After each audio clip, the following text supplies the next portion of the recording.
OK, we've got a big Friday night football to look forward to as well. And Nick is back to look ahead to this double header. We're going to concentrate, Nick, on Aston Villa against Spurs. It has been a record-breaking season for Spurs, hasn't it? But not in a good way. Not in a good way at all, no. Obviously, great effort in the Europa League. They've managed to get themselves into the final, but the Premier League has been extremely difficult for them, hasn't it? And we can see that now with this graphic here, which shows the number of defeats up at 20 this season, which is Spurs' highest total ever in the Premier League era. So that defeat against Crystal Palace at the weekend was their 20th of the season.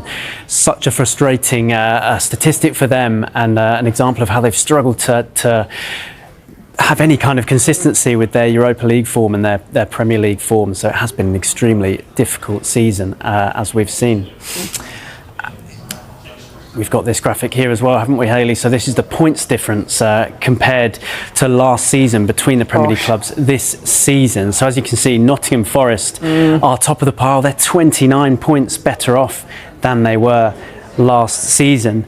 And then we have at the other end of the scale, down at the bottom, Spurs. So they are 25 points worse off than they were last season. So of course 5th place finishes last season, but it has been so disappointing this term by comparison for them. You see some of the other teams underachieving compared to last season's totals down at the bottom there. Man City 20 points worse off, Man United 15 points worse off, Arsenal as well down there on 15 points worse off compared to last season. But it's Spurs at the bottom. It's been a really tough campaign for Ange Postecoglou's side, so they'll be hoping to at least get a positive result in this game to go into that Europa League final in a better position. Yeah, because of course last hour you highlighted Manchester United and those unwanted records. Similar story with Spurs, and you just wonder for these two sides in a Europa League final how that has impacted, of course, the recent run of form. Yeah, well, it has had a huge impact, hasn't it? They really have struggled to develop any kind of consistency in the Premier League, and we can show you that now with these last 10 results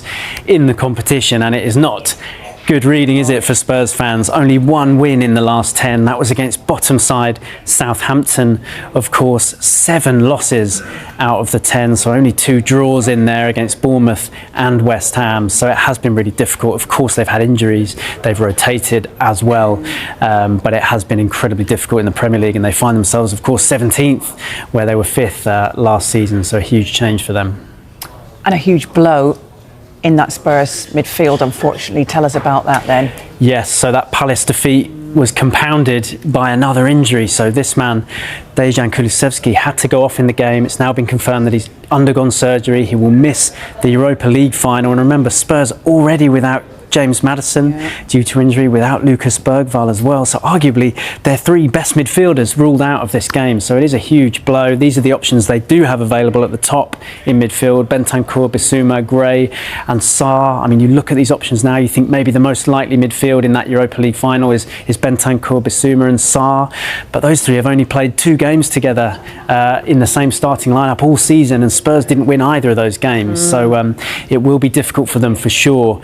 And they'll hope to get through this game on Friday without any more injuries to worry about, because they've already been hit very hard in the middle of the pitch.